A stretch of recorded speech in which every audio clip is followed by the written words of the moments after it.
आइए आज हम लोग समझते हैं परिमेय संख्याओं की दस्ता अभ्यास। दस्ता अभ्यास का पहला प्रश्न, इसके टोटल 4 पार्ट्स हैं हमारे, का, खा, गा, घा। एक एक करके सभी पार्ट्स को बड़ी आसानी से समझने का प्रयास करते हैं। तो हमारा पहला पार्ट है, किसी परिमेय संख्या के समतुल्य परिमेय संख्याएं होती हैं।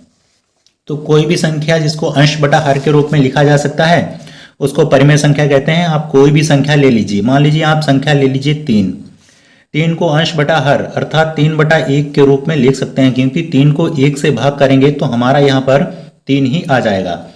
तो इस तरह से कोई भी संख्या जिसको अंश बटा हर के रूप में लिख सकते हैं उसको परिमेय संख्या कहते हैं। यहाँ पर आप खुद से दूसरी संख्या ले लीजिए, मान लीजिए संख्या ले लीजिए यहाँ पर आप 7 को आप अंश बटा हर 7/1 के रूप में लिख सकते हैं, क्योंकि 7 को 1 से भाग करेंगे तो 7 ही आ जाएगा। इसके बाद कोई भी हमारी परिमेय संख्या है उसके अंश और हर को किसी भी सेम संख्या से गुणा कर दीजिए। तो इस तरह से जो हमको नई संख्या प्राप्त होगी वो उस परिमेय संख्या की समतुल्य परिमेय संख्या होगी।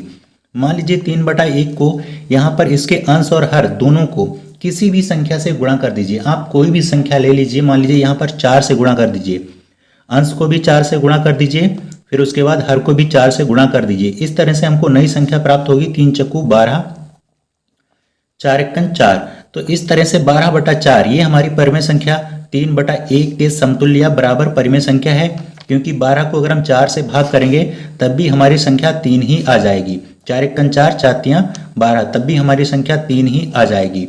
तो इस तरह से 3/1 इस परिमेय संख्या के समतुल्य हमारी परिमेय संख्या है 12/4। या फिर इसी तरह से 7/1, अब इसके अंश और हर को किसी भी संख्या से गुणा कर दीजिए। आप कोई भी संख्या ले लीजिए, बहुत ही आसान है। यहाँ पर अंश को आप 3 से गुणा कर दीजिए, हर को भी 3 से गुणा कर दीजिए। तो इस तरह से हमको एक नई परिमेय संख्या प्राप्त होगी, 7×21/1×3। तो इस तरह से 21/3 ये परिमेय संख्या हमारी 7/1 के समतुल्य या बराबर परिमेय संख्या है, क्योंकि अगर 21 को हम 3 से भाग करेंगे तब फिर हमारा वही संख्या 7 ही आ जाएगी।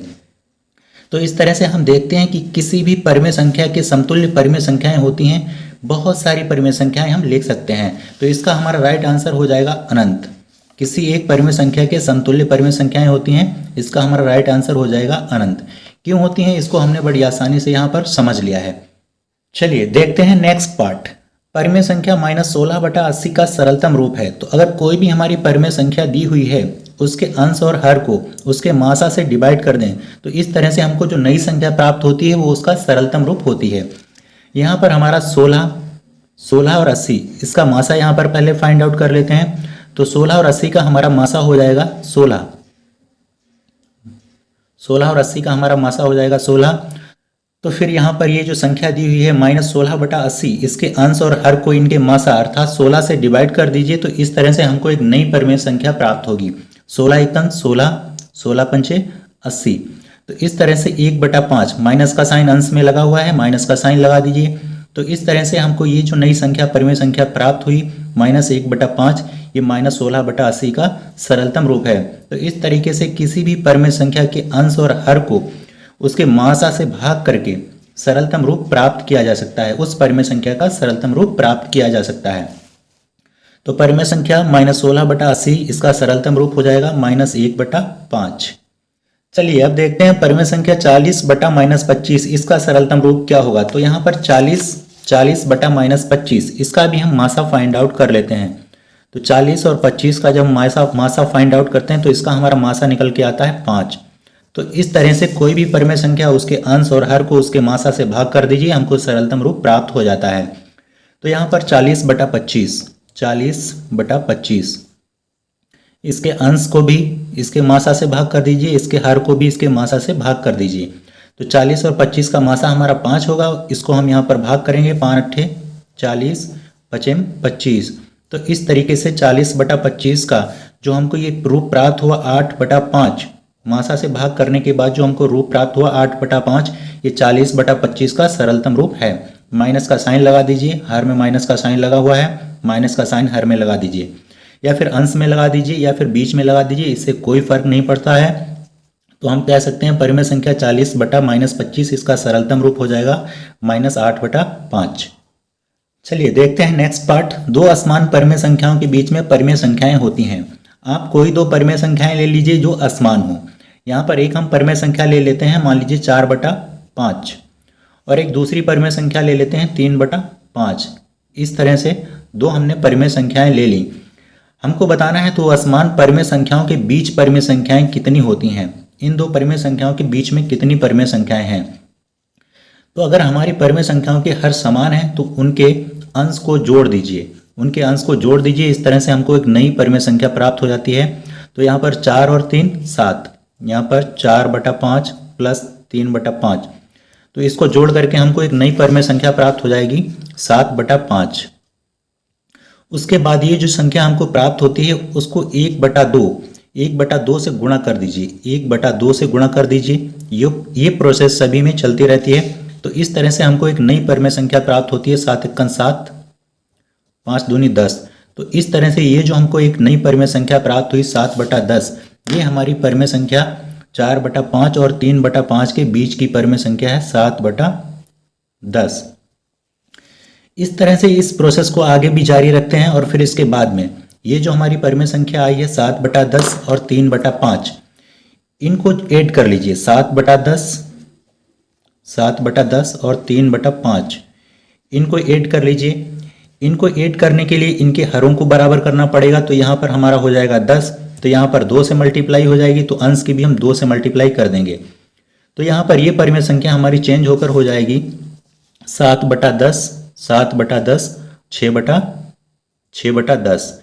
इसके बाद इन संख्याओं को जोड़ दीजिए। तो यहाँ पर ये संख्या हमारी हो जाएगी 7 6 13/10। इसके बाद इसको 1/2 से गुणा कर दीजिए, 1/2 से गुणा कर दीजिए। तो 13 × 13, 10 दूना 20। तो इस तरह से ये जो हमारी दो परिमेय संख्याएं हैं 7/10 और 3/5, इनके बीच में हमको एक नई परिमेय संख्या प्राप्त हो गई 13/20। उसके बाद 13/20 और 3/5 इनको ऐड कर दीजिए। इनको ऐड करने के बाद एक नई बीच में परिमेय संख्या प्राप्त हो जाएगी। यहाँ पर ये भी हम करके देख लेते हैं। इसके बाद हम 13/20 और 3/5 इनको ऐड कर लेते हैं। तो यहाँ पर हर को बराबर करने के लिए हमारी 4 से गुणा होगी, तो अंश की भी 4 से हम गुणा कर देंगे। इन दोनों अंश और हर की 4 से गुणा हो जाएगी। तो यहाँ पर हमको संख्या प्राप्त हो जाएगी 13/20 प्लस 3 × 12/20। उसके बाद अंश को जोड़ दीजिए, 13/12 हमारा हो जाता है 25/20। उसके बाद जिस तरीके से ऊपर हम प्रोसेस करते रहे, संख्याओं को 1/2 से गुणा कर दीजिए, आधा कर दीजिए। तो यहाँ पर हम इसको भी 1/2 से गुणा कर देते हैं। तो इस तरह से हमको एक नई संख्या प्राप्त होती है 25 × 25, 25/40। तो ये दो परिमेय संख्याएं 13/20 और 3/5, इनके बीच में हमको एक नई परिमेय संख्या प्राप्त हो जाती है 25/40। तो इस तरह से इस प्रोसेस को कंटिन्यू रखते हुए दो परिमेय संख्याओं के बीच में बहुत सारी परिमेय संख्याएं प्राप्त की जा सकती हैं।